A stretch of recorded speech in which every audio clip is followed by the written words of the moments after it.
These my dance make it hurt.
These my dance make it hurt.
These my dance make it hurt.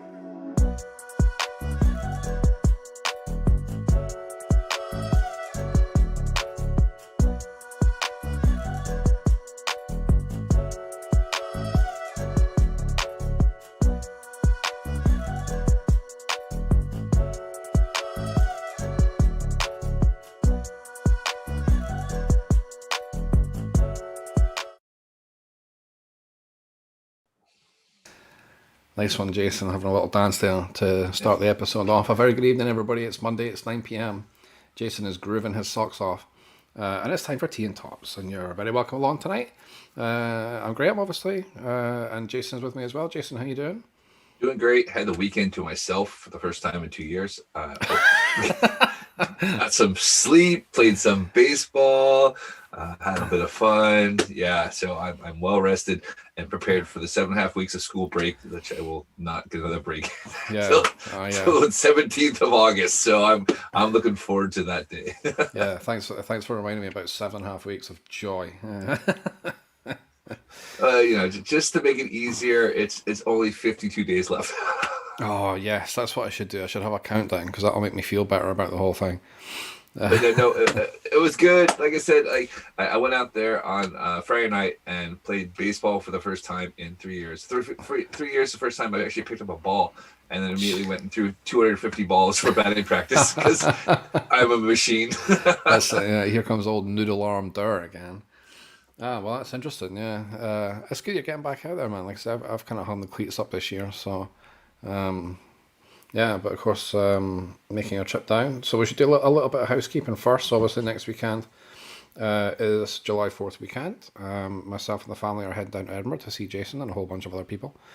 And we're staying down on the Monday as well. And I'm also getting my second coronavirus vaccine on Monday night next week. So there will not be an episode of Tea and Tops next week. We're taking next week off just because of 4th of July and travel, and I'm getting my vaccine and stuff. But we're back on the 12th with a guest. But yeah, we'll give some more information about that over on social media over the next couple of weeks, announce who the guest is and things like that. So yeah, no podcast next week, no webcast next week, but we will be back on the 12th of July. Yep. So if you're coming on an interview with the guy is Jake 9.5, and he has a series of 1951 Topps Redbacks, and they're all graded. So we'll know more about it. He'll get us some pictures, and we're looking forward to talking about his set. He's also a collector, but he's not in any of our groups that we normally hang out with. He's on Instagram. I found him on there through Project 70 of all things. Of all things. Of all things. And yeah, he's a solid guy. I'm looking forward to that. He definitely has some interesting cards in his collection, and with the mantles and the 1951 Redbacks being the big thing. Yeah, so it's going to be a bit of an education. I've got some research to do on that. So yeah, it should be quite an interesting interview and an interesting subject matter as well. So we can think of at least one person who'd be stoked for this episode. So good evening, Glenn, and congratulations on selling your house. So yeah, but yeah, it's all to come then. A couple of weeks, that will be, we'll have Jake 9.5 on the show. Looking forward to that one. And for this week, so we've had a couple of new releases in the last week or so. Of course, we didn't really talk in general terms last week with having Josh on. So we have a new release from Panini. Welcome to the Topps podcast, and we'll talk about Panini. So Panini Select Baseball for 2021, which I think is the first year that they've done Select. I might be wrong on that actually. I probably should look that up. I know they're bringing one out this year that's new to baseball. Of course, they do about 412 different variations of American football cards every year, and they're starting to bring the same stuff to baseball. Maybe it's Mosaic I'm thinking of. I think Mosaic's new this year. So yeah, Panini Select is out. Comes in a couple of $100 for a box if you can find some before your tax and imports and all that kind of good stuff. A couple of autographs in there, a couple of memorabilia cards, and as always with Panini, it's the prisms that you're looking out for as well. So yeah, pretty interesting looking product if you're into Panini. Of course, it gets a rather lukewarm reception in general due to the airbrushing antics they have to do without having the licensing. For Topps, Stadium Club came out. I'm finding it extremely difficult to get hold of Stadium Club, which is rather annoying. It seems as soon as I can find stock, it goes away again without resorting to like the hobby big box stores like Blowout and David Adams and stuff like that. I could get it from there, no problem, but I usually buy sort of 12 to 15% cheaper than there. So I'm trying to work my contacts, but it seems that allocations for Stadium Club are hit pretty hard. So yeah, kind of hard going for that at the minute, which is disappointing. I know some people are waiting on a price from me, so I'll probably just have to offer up a big box store price, which is kind of irritating. But we'll see what we can do on that one. A little bit of bad news on the new product front, actually. So I received an inquiry a couple of nights ago for the Topps 2021 MLB sticker series. So as we've touched on a few times, but especially when we've interviewed local collectors, a lot of the way that us in the UK were the gateway drug, if you will, to baseball cards was collecting football stickers when we were all kids. So, Premier League football stickers or World Cup stickers and that kind of thing. There is normally a baseball release as well, a sticker album with a few hundred stickers to collect, and you stick them in your book and fill out your album. Sadly, due to production issues, it's been cancelled this year. So that news is hot off the press as of April. So that shows exactly how much attention I've been paying to that. But yeah, it completely slipped my mind, and I received an inquiry for it. And yeah, it usually comes out around about July time, so I was excited for it. But no, unfortunately not. Production issues have put pay to the sticker collection for 2021, but Topps apparently are assuring it will be back again next year. So we'll get excited again for that one next year. Do you think it's because they used all the stickers up for the Euros? There's There was every already like a shortage of production of sticky tack, Yeah. and half of it went to the Euro stickers, and the other half went to Spider Tack and MOB. That's it, yeah, man. Or flipping Bazooka Joe or whatever it is Tops are pushing right now. Yeah, I mean, Tops have had production issues. Not as bad as last year, but they have had production issues this year. A number of like retail sizes of releases got a little bit delayed. My phone's lighting up. I'm just making sure we've got sound and stuff. Yeah, we do. I always panic when I start seeing my phone go off right at the start of a stream. Well, I started doing that now. I've got the Facebook feed on there, and no one's complained about it yet, so we're okay. Yeah, that's true. I should be watching the comments and stuff as well. That's how terrible of me. That's right. I'm on the ball. So Tops did have been having production issues, although not as bad as last year. So a number of retail releases of hobby product got delayed, and I think this is perhaps an effort to lighten or to help with the production issues that they've been having in general. So just to try and get things back on track, they've cancelled. I mean, I don't know how much traction the stickers had in the US. To be fair, it strikes me as a very British thing. It never seemed like a very big release, but so yeah. Fortunately, stickers have paid the price this year. So you remember Fleer used to have stickers in it. Donruss always had the puzzle. Upper Deck had the cool hologram thing. So there was always stickers out there. Yeah. So but to have a whole collection of stickers, I don't know. Maybe it's just my perception as a limey Brit. It's collecting stickers and sticking stickers in an album is a very, I associate it certainly as a very British childhood pastime. But yeah, a lot of people were excited for it, and sadly it's not making an appearance this year. So that's rather unfortunate. But never mind, it is what it is, I guess. So yeah, that kind of rounds it up for new releases. There's nothing out now until July. We've got Museum Collection coming early in July. I think the 7th of July is scheduled for the moment. Obviously, we spoke a little bit about that last week with Josh Trout being on the show. And I think it's also Diamond Icons. It's coming out on the same day. Yep, Tops Diamond Icons coming out on the same day. So yet another high-end release. So if you haven't already emptied your wallet enough and you want some cards that have got little diamonds on them potentially, then that's the release for you. What do you mean by little diamonds on there? Like the actual proper diamonds on there? Yeah, Diamond Icons. Yeah, on like some of the real low numbered stuff. There's like a little diamond, and I do mean a very little diamond that forms like part of the card. So right. So either part of the patch or part of the piece of memorabilia that's in a card. It'll have a diamond inset into it as well. Done by Ben Baller. Is this how Ben Baller got into Project 2020? It probably should be, yeah. So yeah, there you go. There's an interesting twist. You know what? That's funny because I've never heard of this collection before. So I think obviously well, there you go. We'll need to go and, it was not the junk era. No one had diamond cards in the junk era. So I'm definitely curious about this one to see what they actually look like there. Yeah, I'll see if there's any pictures up yet. There should be. But the checkbook can't really afford Project 70 cards, let alone diamond cards. So yeah, I don't have a pre-release. The same tab I was looking at pre-releases, it's gone.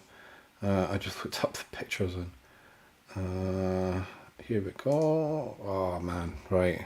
Have you given me permission to share screens? No. Oh gosh. Oh yes. Let's do this. Here we this. go. Technical. Oops. I'm trying to share my screen. That's no good. Hold on. No, I've caught you on the hop here. Exactly. All right, you should be good now. Oh yeah, that one. So let me know when you see it. Oh wow! So they actually, that's pretty cool. Yeah. So the one on the screen for those, again, fantastic podcast content. This. Yes, exactly. Yeah. So it's a dual booklet of Derek Jeter and Mariano Rivera, dual autograph booklet, and instead of a piece of memorabilia or whatever, they have a small diamond inset into the card as part of the card.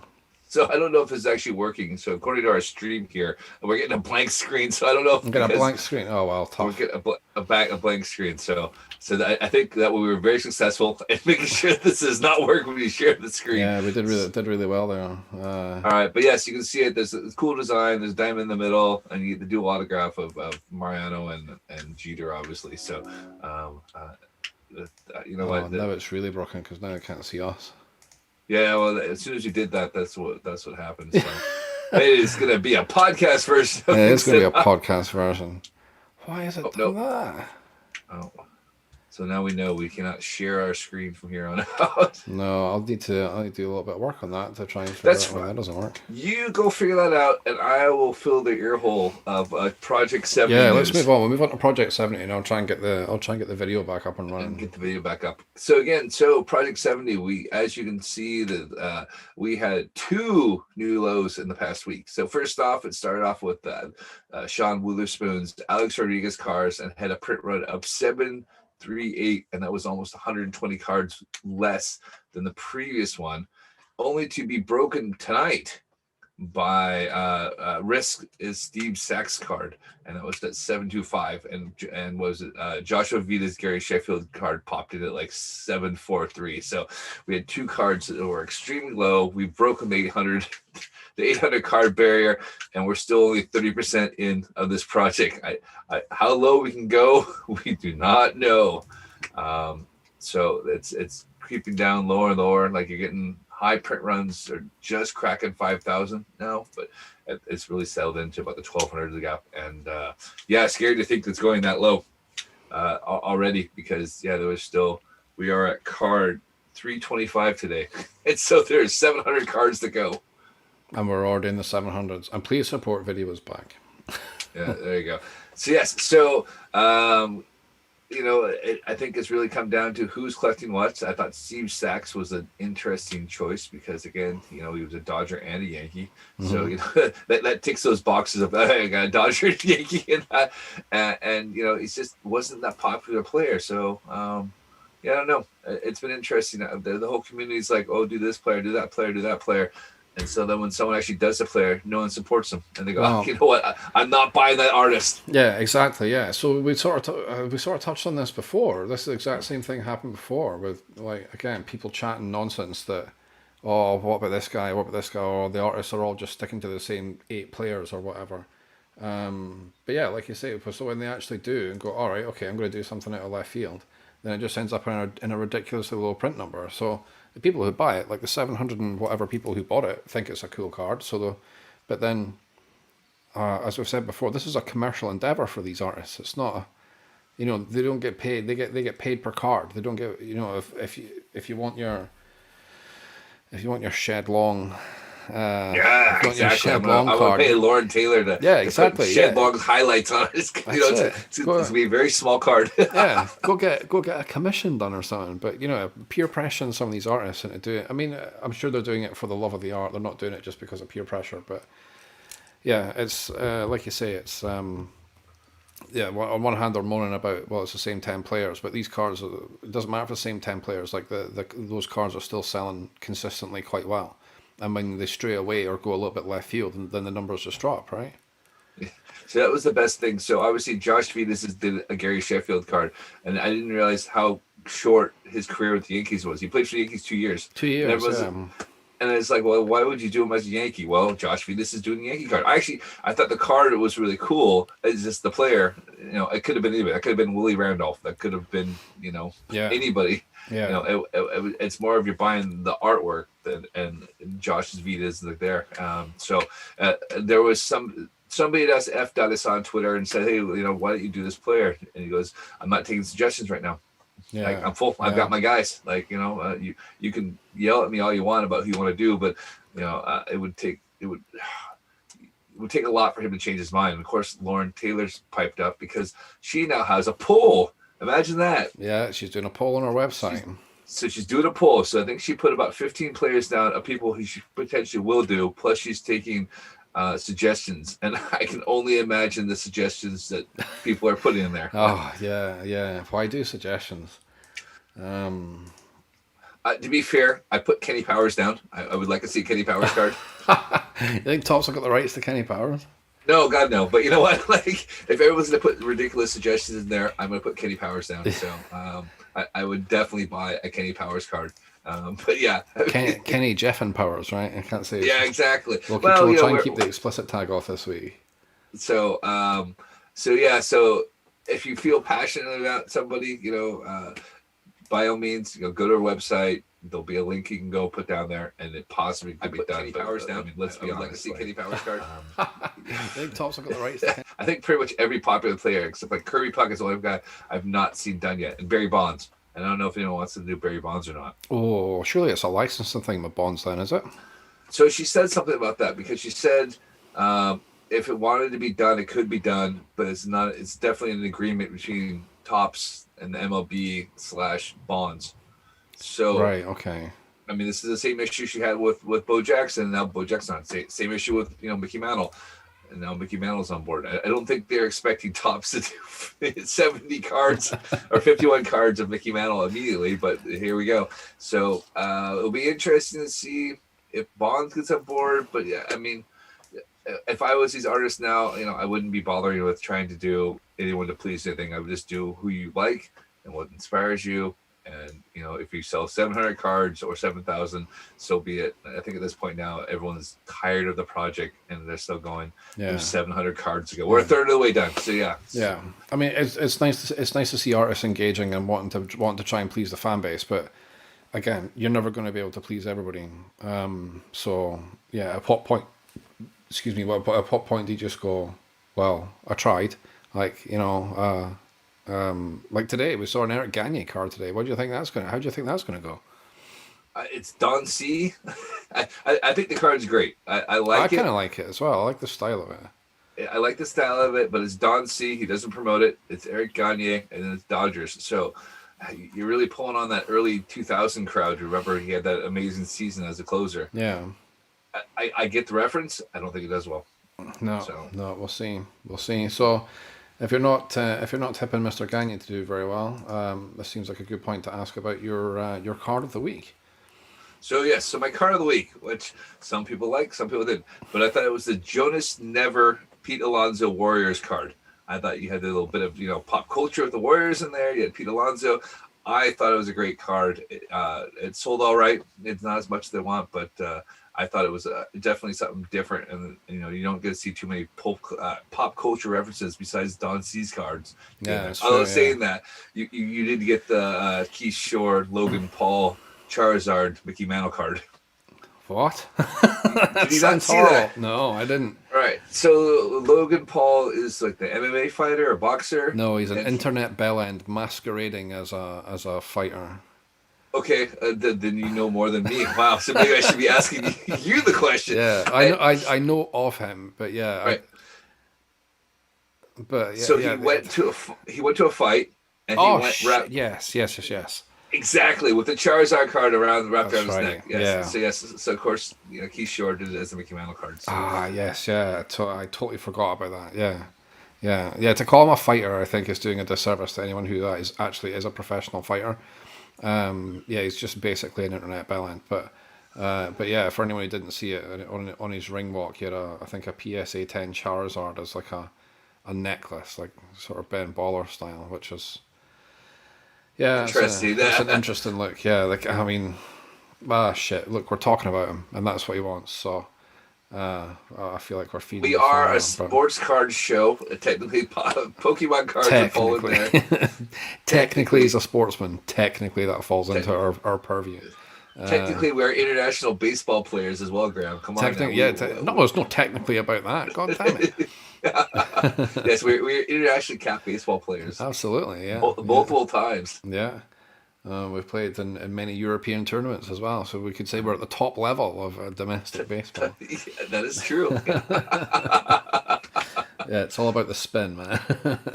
So, but yeah, so I mean, it was the same thing. It was like the Don C vote for Pedro card. That was amazing. That was a good pop reference there. Yeah. So you're not getting that from most of the artists. They're kind of sticking to what they know. I mean, CES has done another Subway card spray paint on the side with one today's Phil Rizzuto. Again, Phil Rizzuto is a great player. I don't think anyone under the age of 70 knows who he is. So it's gonna be a tough sell. Yeah, it's true. Yeah, but then I guess like a bit like Vita's one, you're in that for the long haul, right? Because they're all cards of a similar style with different players. A bit like the Bronson set that I'm working on as well. So yeah, it's It's an interesting tactic. I quite like the graffiti on the. I like the idea of it, like the sort of with the subway tile and the graffiti on the subway tile. It sort of harks back to that sort of 1980s kind of grimy New York, which I guess a lot of people reminisce with, even if it was like Total Dodgers. But yeah, it'll be like VD's set and like Bronson's set when it's all displayed together. I think it'll be a pretty interesting piece overall. So yeah, if you are working on that one, then I applaud you for sticking with it. And people should applaud me for sticking with Bronson. I was working on VDs for a while too, and then I realized after the fourth card it was all Yankees, and I was like, I'm out. Oh jeez. I don't need a Pettit card. I don't need a CC Sabathia card. I definitely don't need a Gary Sheffield card. Gary Sheffield card. Come on, man. Gary Sheffield's been popular. As a Padre, yeah, absolutely. I'll take him as a Brewer. I'll take him as a Padre. I'll take him as a Marlin.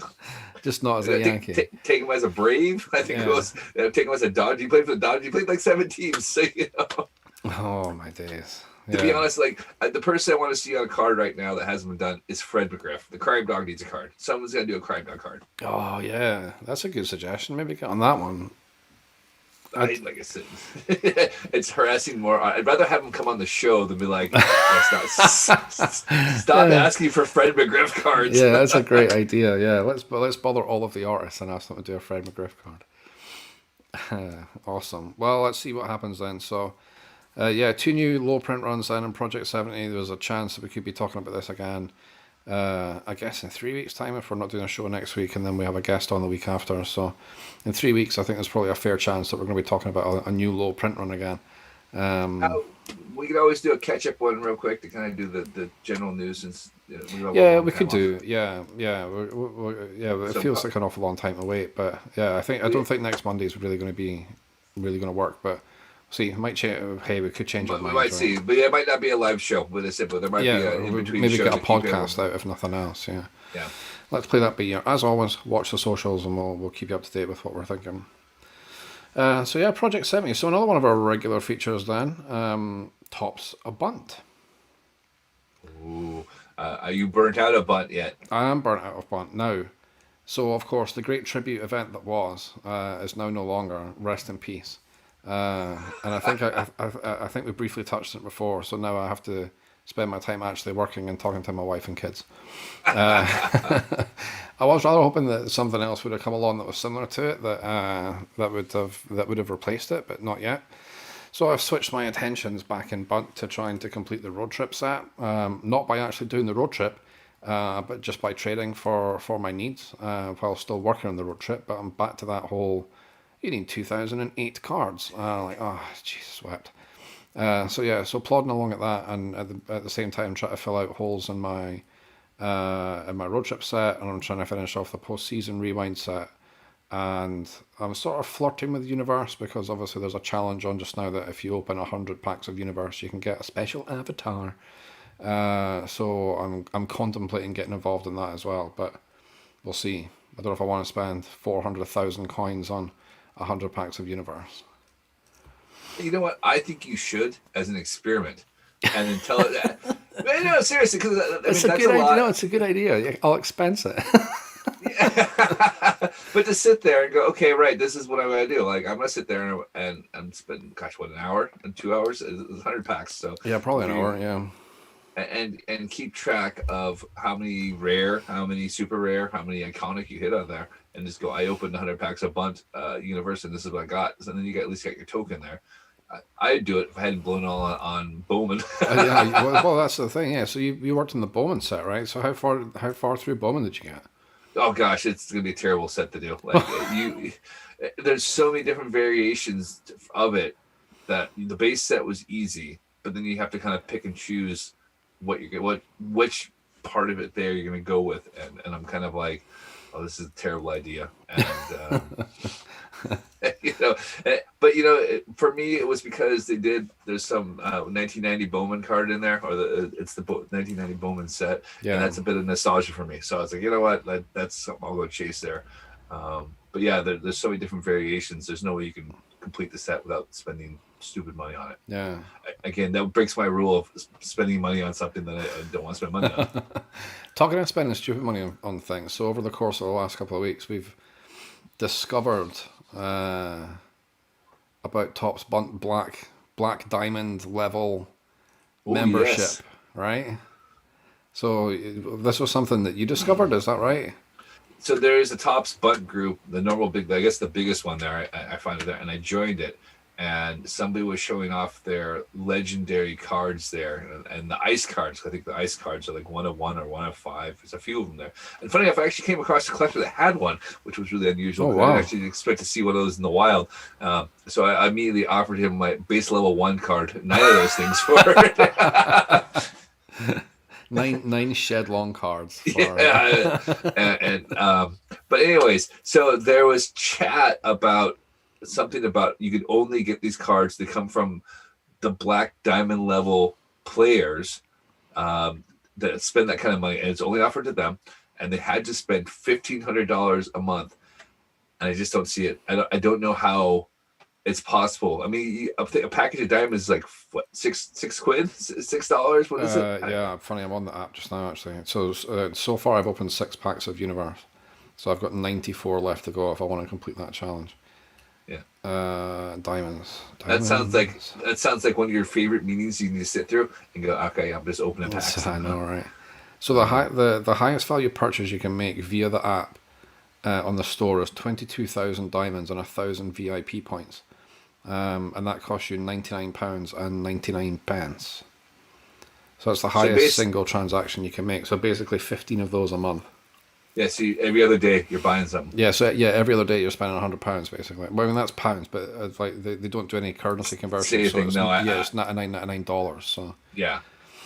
So you're spending. I mean, I know people have that kind of money. Oh yeah, people have that kind of money, but to spend it on a digital baseball card collecting game, I mean, whatever floats your boat, right? Yeah, apparently so.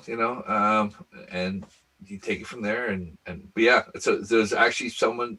So the goal is I'm going to try to find somebody that's on a Black Diamond level to talk to them about and bring them on the show. Yeah, and you guys can ask your question. Yeah. Because I think it'd be fascinating to go. All right, you're spending this kind of money. Are you insane? And and what can I do to get some of this bunt money? Yeah. We'll need to jump on Reddit or something to see if we can track any of these people down. Yeah. So we'll send some feelers out because again, I think it'd be absolutely fascinating to see what this, and we'll have to figure out how they can share their phone from on a call here, so we actually could see their collection or something like that. Yeah, we'll get better technically. I mean, we're changes are afoot with the webcast, right? We're going to be moving away from Zoom anyway, so we might have a better experience with a different streaming platform once I figure out the best one for us to go to. But so yeah, of course, the other interesting thing about Universe is once again it includes video moments in its iconic cards. Oh yes. I haven't seen any of those in the wild yet.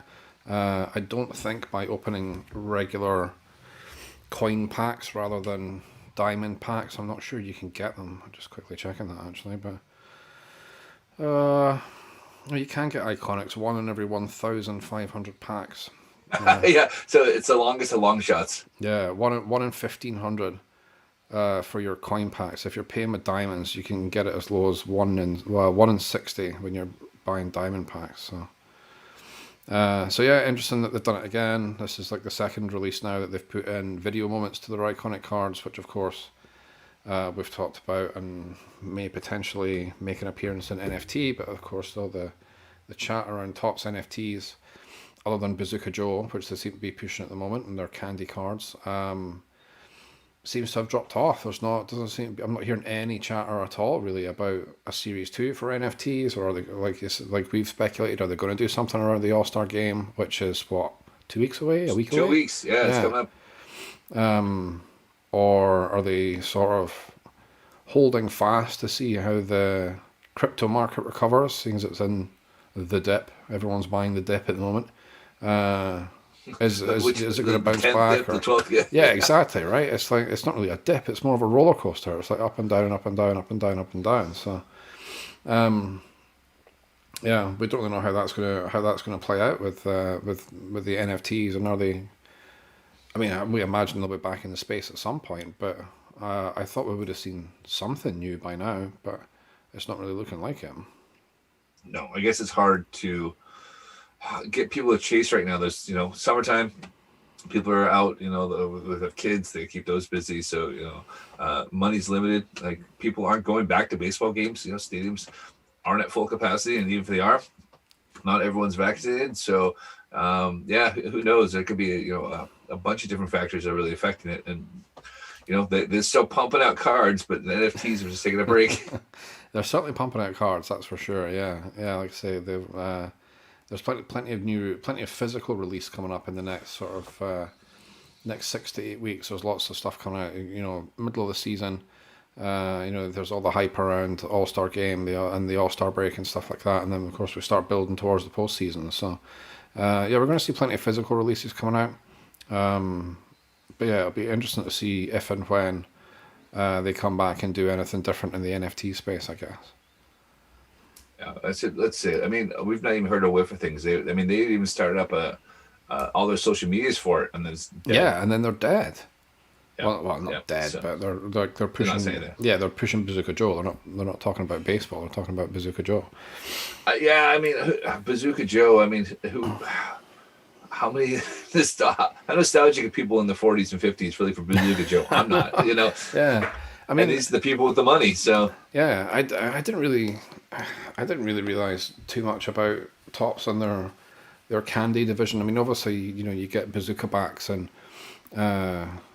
some of the sets now. It's embarrassing. I can't remember which one gives you Bazooka backs, but and that obviously harks back to the fact that Topps was a chewing gum company, and then they included the cards with the chewing gum to sell the chewing gum, and of course it's Apex from there. So I guess we all kind of know the backstory if we're listening to us talking about it. But so yeah, but to be pushing Bazooka Joe as an NFT rather than like Topps' major, probably their biggest license, which is MLB, is interesting. I think it's interesting. They've obviously done other NFT releases with some of the Marvel properties and stuff that they have the rights for as well. But baseball was the one that really flew. But yeah, maybe they just got that. They got that sweet spot, and now they're happy to wait and see how the crypto market does, or maybe see what they can do better, because obviously a lot of people weren't very happy with the purchasing experience, and so yeah, maybe they're trying to make improvements. I mean, that would be very out of character. That's the best joke I've heard all day. No, it's actually funny you say about improvements. So I had obviously I do another podcast. I do ball caps and bagpipes, interviewing my artist friends for the JG20 MVP campaign to get Josh Gibson as that. And I had my day off, I talked to my good friend, and we chatted for an hour, and then we went offline and chatted for another 4 hours, and we talked about the experience, about Topps, about how just a little bit of improvement would go a long way with the collector space. So I think what I got from the conversation is she knew somebody that worked for Topps, and I think the problem is they don't actually like sports cards. Yeah, which is insane. So I think that's. So we talked about Michael Eisner, and obviously he was the CEO of Disney that changed the Disney experience in the 90s to what it is now. So there's hope that maybe he brings that experience to Topps and changes that corporate culture to actually effectively change what it's like working with the company. And of course, that would be amazing if it came out with the cards there. But she specifically was speaking about the fact that she had a couple of things she had pulled and had sent in, and they never actually redeemed them for, and then hadn't responded in a year. So that's wild. It's funny because I'm processing. Funny you mentioned about redemptions. So I'm processing a couple of redemptions on behalf of some people here in the UK, and we've been waiting forever to get them. So it's a couple of Walker. It's the same card actually. We pulled the same redemption, I think, within the space of 2 weeks out the same product, which was wild. The exact same card. Wow. Yeah, Walker Buehler autograph, and I can't remember from which product. But it was like 2019, a 2019 product, I want to say. Anyway. So we've been waiting forever on these redemptions, and they're not happening. Like, the cards aren't getting signed or whatever. So one of my customers has requested a replacement, and they haven't even sent the replacement out yet. So the way it works, if you wait too long for your redemption, or you don't want to wait forever and ever and ever to see it happen, Topps will give you the option of selecting a replacement card, and they base it on the value of or the market value of the card that you were supposed to get, and then give you something to the equivalent value. And that's at the time that you request the exchange. So that was maybe 6 weeks ago, I think, that we processed it, and I was like, right, okay, I don't want the redemption anymore. I don't want to wait for it. Send me a replacement, please. And it's still processing. So we've not heard anything on that in 6 weeks. And all I have to do is look at the card and go, all right, so it should have been this, which is going for about $100. Here's something for $100, and stick it in a jiffy bag and send it out. And yeah, we're still waiting. So that's pretty terrible. This is what I don't understand is why do you hire people, or why aren't people who want to be in the hobby not getting hired for these things? Because they'd clearly be passionate about it, Yeah. understandable like that. Like, at least have some compassion about it. Oh, I'm sorry, you waited a year and a half to get your thing here. What can I do to make it up? Yeah, I mean, you can't expect 100% of your employees to be super passionate about it, right? But the people who need to be in the right places. So especially when it comes to, I've had a 20+ year career in customer service in various different guises. But when you boil it all down to it and take the job titles out of it, it's all basically customer service. But yeah, so it's understandable that every frontline person maybe doesn't have that burning desire or that burning love of sports cards, but like, there should be some people in reasonably key positions who can instill the passion and the enthusiasm in others and explain why consumers get very passionate about it, and so you can try and empathize with these people a little bit. But it seems like there doesn't seem to be very much empathy or very much understanding from the way they deal with the customers. And I appreciate they're busy, and it can take weeks, not even weeks. It can take months for them to respond to customer service requests. But to be fair, they do eventually respond. I mean, not in a time frame that anyone would consider acceptable, but they do get back to you. But yeah, just to get like a canned reply after waiting like 4 months to get an answer on an inquiry is kind of rough. But yeah, it's when you told me that story, I was quite surprised when they sort of perked their ears. I'm like, oh, you collect? Oh, I didn't think. It's like, yeah, so I will tell that story another time and we'll have to ask her for permission. Exactly. Yeah. I'm trying not to give too much of it away, but yes. But yes, there's a very interesting story about a former Topps employee. So yeah, but yes, yeah. I mean, so my friend with redemption, luckily she lives in New Jersey, so she is very tempted to drive to upstate New York to go to the Topps, just go knock on their door, yeah, and knock on their door, because it's like, you know what, like, it's been over a year. They promised various things, and actually the funny thing, she said the worst part about it is she was dealing with one person who was actually seemed knowledgeable, and she got fired or she moved on to another job, and then she waited another 6 months till someone else went, oh, this has not been done, and it was a completely new person and had to pick the ball up. Oh my goodness. Okay. So yeah. I mean, it's customer service. Like, nobody goes to the customer service thing. They're gonna be there for years. So, no, well, this is true. Yeah. So I can imagine the turnover would probably be. I mean, the last thing you want to do is be working on the phones with somebody like, "Oh, yes, we're sorry, your redemption has not shown up yet. Yes, we're sorry. Please stop yelling at me at the phone. I can't do anything about it." I mean, you see some stories in some of the US groups about the people who actually hang on the phone and wait to speak to somebody at Topps. I can't imagine. For 3 hours. Yeah, I can't imagine what being a customer service agent for Topps is like. Like, you can just hang up the phone and you're just straight on to somebody else just giving you fucking dog's abuse, and then you hang up and then it's just somebody else giving you pillars, and it's like. I can imagine it's pretty rough, but and to be fair, like, my one experience with Topps, I sent them an email, said I missed the card, and they sent it back. So I've had zero problems with them. Really? Well, you're a lucky duck. I am a lucky duck, yes. And then same thing. I mean, we obviously had the one where my buddy, my new friend Ezra, how you doing? You listen occasionally here, and he got my cards because they were my packaging number went there. Oh God, yeah, that's right.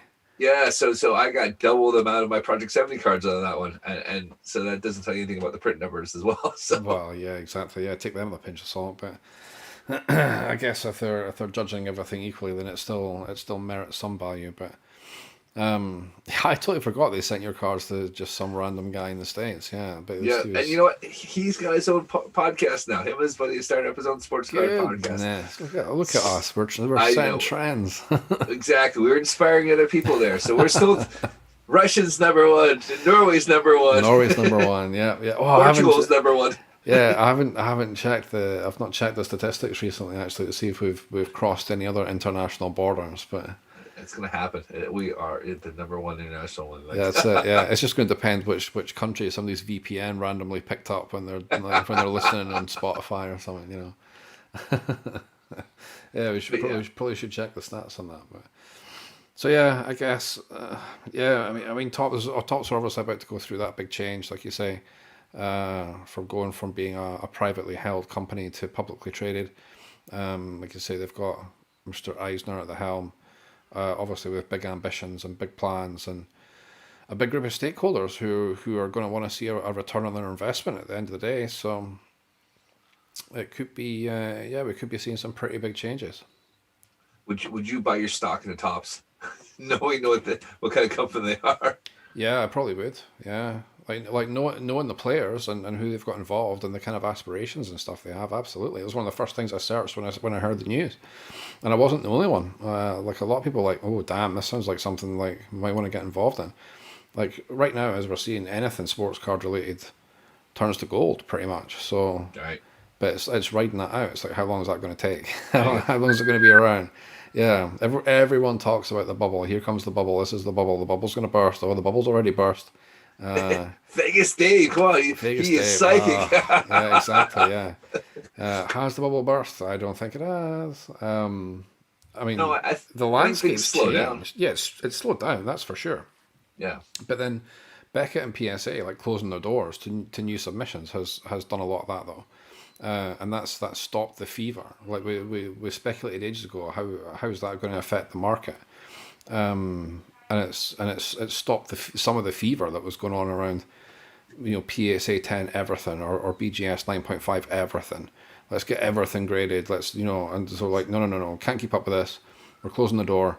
Both of them closed their doors to new submissions in an effort to clear their backlog, and it seems to have furthered some of the fever away from certainly from the graded cards until I mean, I guess no everyone one, gets their submissions back.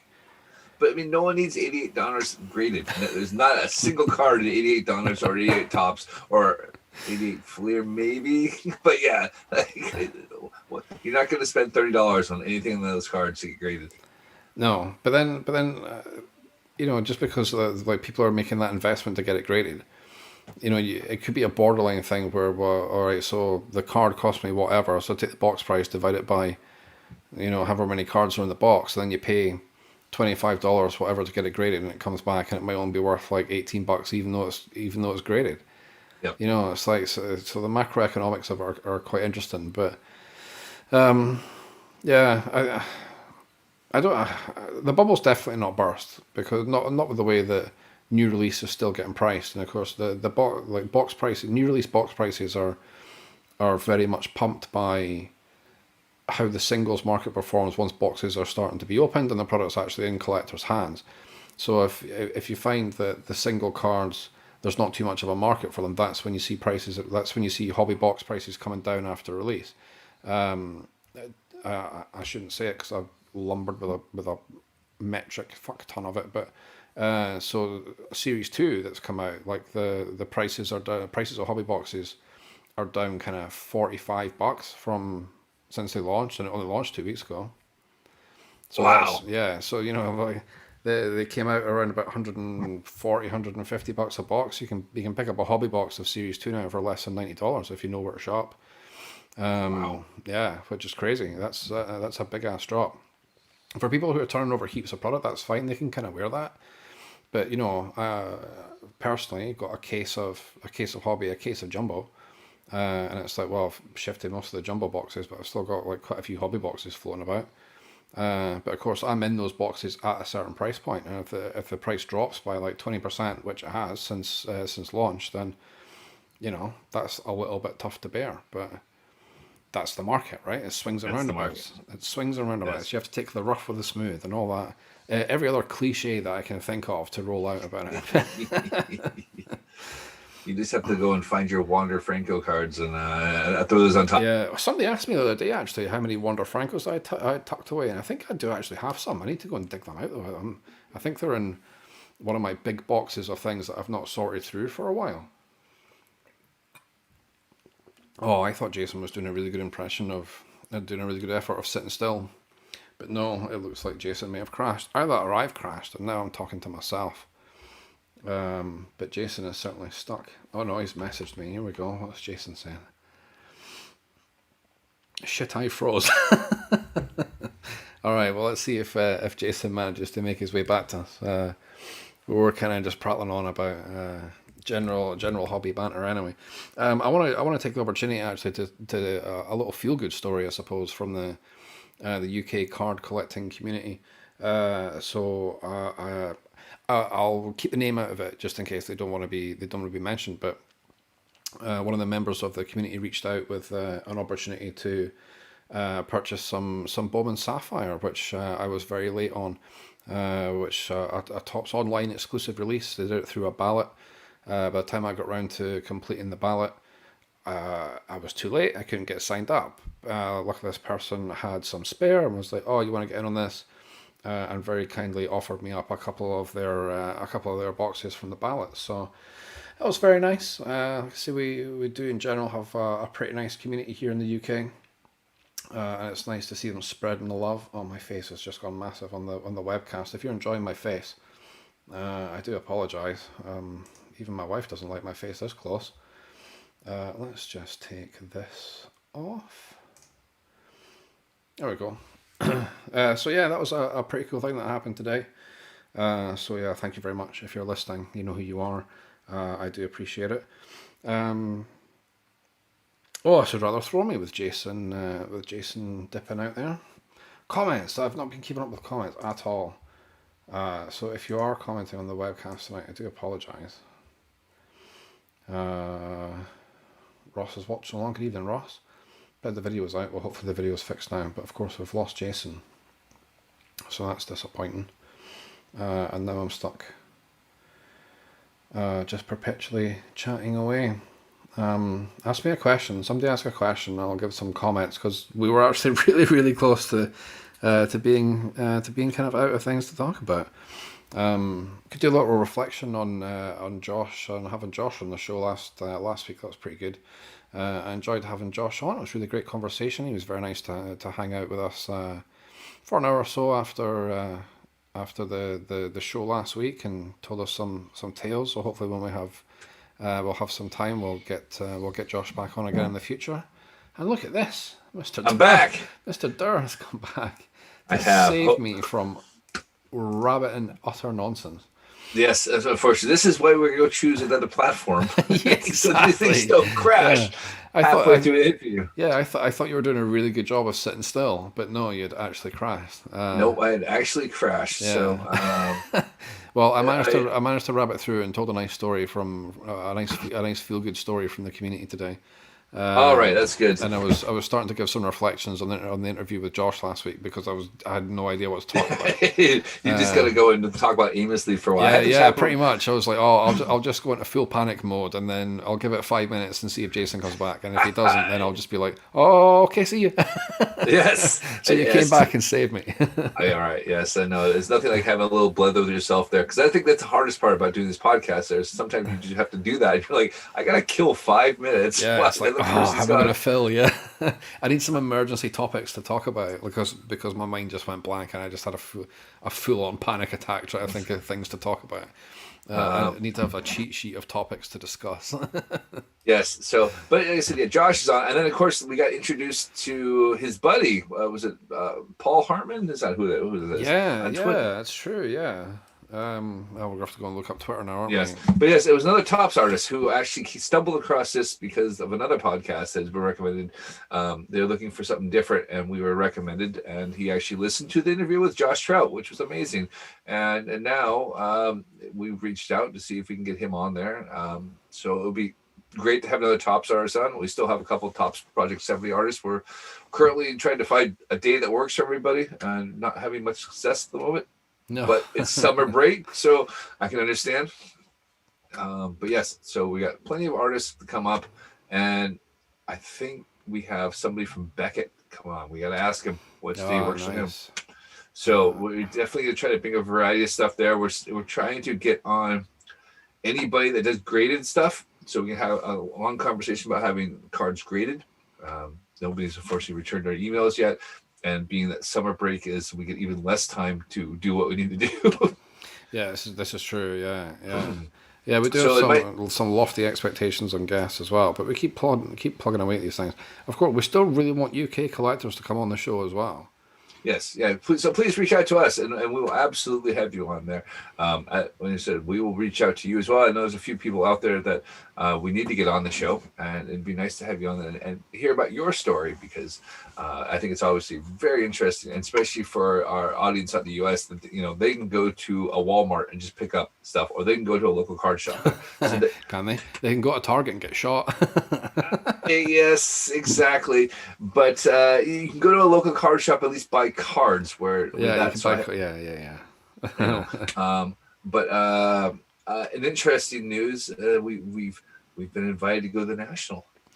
Well, yes, I thought we were maybe going to save this, but but it's obviously not this year, but next year. But yes, no, exactly. Yeah, so we were kind of invited along this year, but it's a little bit short notice, and B, still doesn't feel like the brightest thing to do, to go into a giant convention service with like 30,000 other people. Well, that's my personal feelings. Obviously, your mileage may vary, but yeah, so it's something that may happen next year, which I think would be pretty cool and pretty interesting. Maybe do Definitely a bit of a angling live show or something from the National. That'd be kind of fun. not only a live show, but it would give us access to the players. It would give us a chance to talk to True. dealers, and it would give us a chance to talk to the artists as well. And be honest, I would love this, because I would be able to go hang out with all the artists that I know from interviews and drink a bunch of Coors, creamsicles. Orange cream Coors. Yeah. But no, we have a good community out that way, and they have said you should definitely try to make it. And so we'll see. So I think now that I know about the National, I'm very interested in wanting to go. I haven't told the wife about this, so that's going to be the hard. So I have to time it for a trip to Sweden. They go to Sweden. I just happen to go to the National for 5 days, and try not to spend too much money in Atlantic City. Yeah. Is it Atlantic City next year? Is it not Atlantic City Atlantic this year? City. No, it's Chicago this year. Oh man, I had them the wrong way around in my head then. I thought it was the other way around. No, Well, that's fine. Yeah, let's go do the casinos. Exactly. I'm all in. Let's go. I've got a PSA 10 Charizard card. I'm gonna put it I can bet that happens in some places. Yeah, so that's actually 2 shows we've kind of been unofficially invited to now, with the Philly show as well. the Philly show as well. So Yeah. so It would be ace. I would love to do like a proper stateside card show. I think that'd be fun. It'd be good to do like if we couldn't actually do like a live show or do it in a sort of press capacity like we were kind of going to do or hoping to do, then at the very least do like make it like a blog kind of thing. I think that would be kind of fun. either way, we should try to make it next year. Whether we go as media for a few days, or we go as just actually fans there. And with the people we do know, we would be able to get some interviews. And I'll let you do all the talking, so they go, oh, like, where are you from? Seattle? It's so good. Yeah, exactly. Yeah. Your accent doesn't play over there. Mine does. Exactly. It's the reverse of here. Yeah. Absolutely. Yeah. I'll get my kilt out. I'll get. I didn't think about that. We should totally should go in kilts. Okay, oh, hell yeah.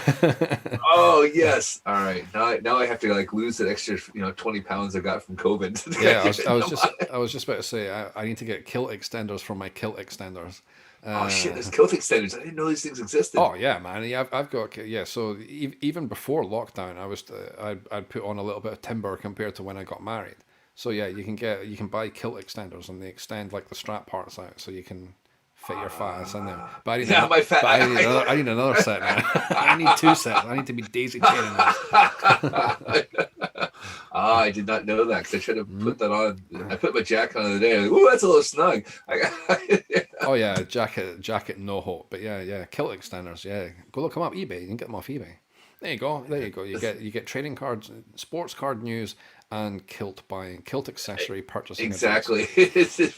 We cover everything, Scottish. Yeah, we should find the time to spin up a tea and topps tartan. That's what we should do next. Oh yeah. Oh, competition for the next one. Yeah. Design our own tartan. Yeah, there you go. Speaking of competitions. Oh, segue. Oh my gosh, we actually nailed that one there. So we finally had a winner for our teaandtopps 7th inning sketch competition. And you know what? I'm not going to actually pull the images up here because it didn't really work as a video there. But yes, we finally have winners. Yeah, check our Instagram. Check the Instagram. It's on there. I've lost it. Oh gosh, it's gone now. Hold on. I'll pull it up. But yes, so for the winners for each there, so for painting illustration, we had tie. So we had Tom Pringle and his it's a print of Fernando Tatis that he did there, which was very cool. So Tom's obviously part of the Bat Flips and Derbs crew, and he runs the Padres UK account. So he did that, and then we had I'm going to totally screw up Ewan's surname here, but Lothbrook, I believe. Lothbrook. Yeah. Okay. And he did his Lou Gehrig sketch, was amazing. So both of those, they came at a tie. I didn't think it was fair to try to weed out one person from the other. And so I went with, like, you know what, it's not a big deal. And they both can have a first place try there. So for card art, our very own Chris Bates won for his no team unlicensed off-field mashup of various players in there, which that was great. The artist loved that one. He'd gotten 2 of the 3 first place votes, put him miles ahead of everyone else. Oh, amazing. Yeah. So a friend of the podcast, obviously. Friend of the podcast there. A big shout out to Elliot who won for the kids section there. He did this Mario card that he did with his, and he got a box of goodies from our friends at Angels Across the Pond or Over the Pond. I never get it right because their name and their Twitter name are different. Oh, God. Okay, yeah, that is confusing. so that's why I always get it wrong, but we'll keep that. I think it's a cross. Yeah, I think it's Angels Across the Pond. But yes, but they're different on the name of that. So, anyways, last one there, we had our favorite of Garcia Studios, who has been desperately waiting months for us to finally announce the winner. And we do apologize, but we did it. And he released another Fernando Tatis Jr. card when he's now has on sale on his eBay store. I think he's selling it for about $10 there. So it's a cool card. We apologize for taking so long for that. There was various factors that got into it, but it's out there now, and now we can have another. Yeah, we can stick a line under it and do another one. Do another one at some point, because you know what? I have my Josh Gibson card coming in. Oh yeah, how are you? So have you been struck? So are you actually going to submit one now? No, gosh, no. Come on, you need to. No. So when I saw that Todd Radom submitted a card in this competition, I was out. Yeah. And if you don't know who Todd Radom is, you have seen his work. Absolutely. So Todd Radom is the world's number one sports branding expert. So he is. He did the Milwaukee Brewers design, not the ball and logo one, but the one that was the first half of the 90s. He designed the Washington Nationals logo in his hotel room over the World Series. He did the current brand design between the Astros and the Angels. He has done Super Bowls. He has done World Series. He has done All-Star games. I'm not going to win. It's not the winning, it's the taking part. Nah, that's all right. So when we started this out, there was 15 artists that had decided to get in this campaign. There's over 70 now. They have to release 30 cards over the next 2 weeks now. Wow. I happily just said, you know what? I'm good. Yeah. Fine. I appreciate the invitation. However, in this case, yes. I shall decline. Yeah. And as you know the story there, you guys won't know the same thing. When I had an hour-long conversation with Todd, I got to absolutely geek out with him about uniforms and branding and sports design. And I got his opinion on the Nike City Connect jerseys. And when the show ended, I said, so Todd, thank you so much. It's 10 o'clock in the morning there. What are you going to do the next? And he's like, oh, I'm off to go hang out with Ice Cube and talk branding for the big fruit. So, some guy in Scotland and then Ice Cube. So, that gives you an idea of the kind of people he hangs out with. Yeah. So, but imagine that, though, because in the first 10 minutes of that conversation, when he got there, right, and he's sitting down with Cube and whatever, Cube's gone, so how's your day been? And Todd's gone, I was speaking to a guy in Edinburgh like 10 minutes ago. Some Scottish guy, yeah. So we'll have Ice Cube on in the next few weeks. Hey, Cube and Snoop must know each other. We're going to do it, aren't we? We're going to get Snoop on at some point. It's been the goal since he was announced on Project 70. It's going to happen. It's got to happen. We've got to start climbing that artist food chain. You know what? I am gonna start, tagging him in more posts so we can get him on. Has he had a card out recently? His last one was, it wasn't Eddie Murray. There was another one after that, but he did have a card out recently. Like fairly recently? It did. All right, now you gotta make me look at my guide here. Okay. Into the leather-bound notebook to find the information. So it was the 18th of June, and it was the Juan Soto card. Oh, damn, I must have missed that. There you go. That's me not paying attention. But, I mean, same thing. Friday releases, no one really pays attention because it's Friday. Ah, okay. There's definitely a trend to anything that's released on a Friday. It does not sell well. Interesting. Unless it's Alex Party. Yeah, well, that's true, yeah. Or I think Lauren Taylor's second in sales just now, right? Yeah, it became a Party, Lauren, and then Ermsey. But Ermsey's not actually, I don't think he's actually done a really nice card lately. No, he did a lot. His last one was kind of away from his regular style a little bit. Yes, he was trying to do something different. Yeah, but I kind of appreciated that a little bit. It's hard. Everyone's gonna know him as like a drug-fueled artist, so he only goes so far out of there, Yeah, and then he does like one straight card, and you're like, what the fuck is this? Exactly. It's like he's gone through rehab. Rehab. I can't do that shit anymore. Ernest, we love it. You do some cool stuff. Yeah. I like his of course, Project 2020 was my first introduction to Ermsey, and then went and looked up his website and was like, oh, this stuff's interesting. Yes. Yeah. So yeah, if you fancy it, go check out Ermsey's website if you haven't done it before. It's interesting. It's not something you can wear to the family gatherings. No, put it that not way. so much. No, it's not. It's definitely not for church. That's for sure. On the subject of sports branding, one very quick topic to finish on: the uniforms and the designs, etc., for the All-Star game were released in the past week. Which I think I dropped into our group chat, and I think most people just passed it by. Yes. I really like them. I kind of like the idea of like a 2-button sort of warm-up jersey, if you want to call it that, being the All-Star jersey, and I like the design with like the team name and the 3 letters over the breast, if you will. Real simple, real clean design, and even the hats I quite like as well. I don't mind the hats, but it's a side patch. I don't like the side patch. I'll give you that. I'm not a side patch guy, and I'm thinking like, am I wearing that my Texas Rangers hat that I was wearing yesterday had a side patch? I've kind of warmed to it a little bit because I have one. I think it's an Orioles hat I have from the All-Star game when it was in Washington, so like 2019, I think. Yeah, with the side. So I've kind of warmed. I used to be like you as well, but I've kind of warmed to the side patch a little bit. It's huge. I mean, it's going to take over the whole hat. It is big. Yeah. I understand it, but and I'm not against it. I think some of them are quite subtle, but I mean, like it's a creep that gets bigger and bigger and bigger. And then the whole hat's going to end up just being a side patch at some point. Yeah, so that's my complaint. And like you said, the uniforms they've grown on me. But again, it's an all-star uniform. The problem is you get the replica at $120. Okay, that's fine. Like you gotta be pretty passionate about your player to get an all-star. But those are going to sell out, and then the authentic ones are $400. Yeah, who's paying $400 for those? Yeah, it's the same problem. Same problem I had with the City Connect jerseys. It's like the replicas seem to sell out in a heartbeat, and you're just left with, the authentics. So yeah, like you say, like $480 or something crazy. Yeah, I ain't paying that. No, I don't care how much I like Shed Long. Like, I'm not spending $450 on a jersey for it. It's not going to happen. So no, definitely not. No, but yeah, that's a fun thing that came just while we're on the subject of design and stuff like that. I forgot that had come out, so that's a kind of nice way to sum up the show. And yeah, cheers for coming back and saving me from crazy ramblings.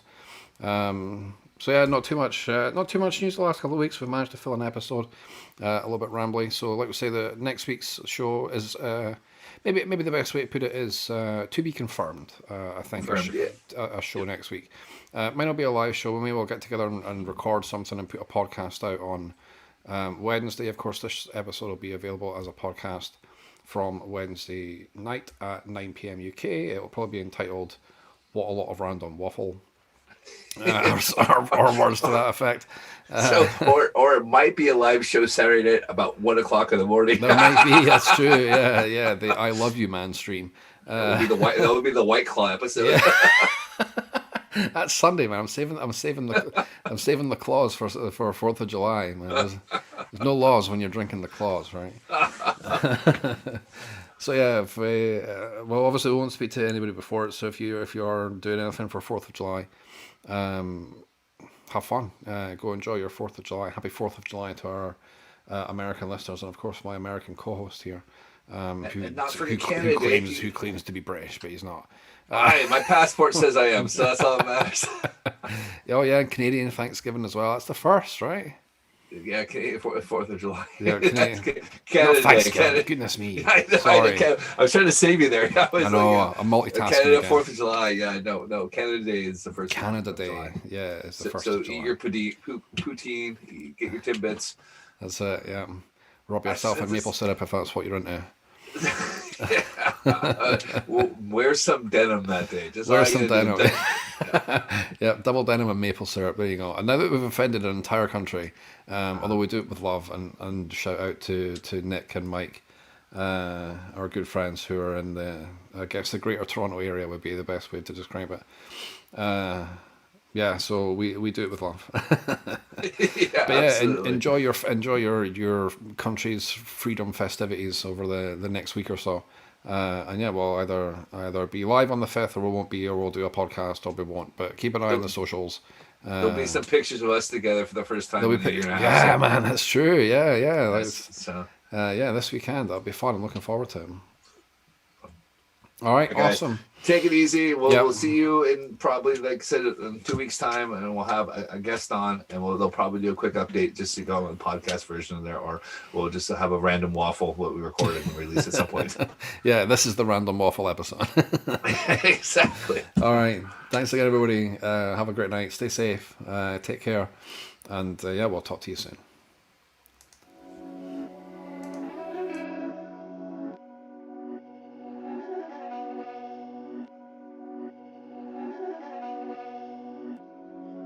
Piece by dance, make it hurt.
Piece by dance, make it hurt.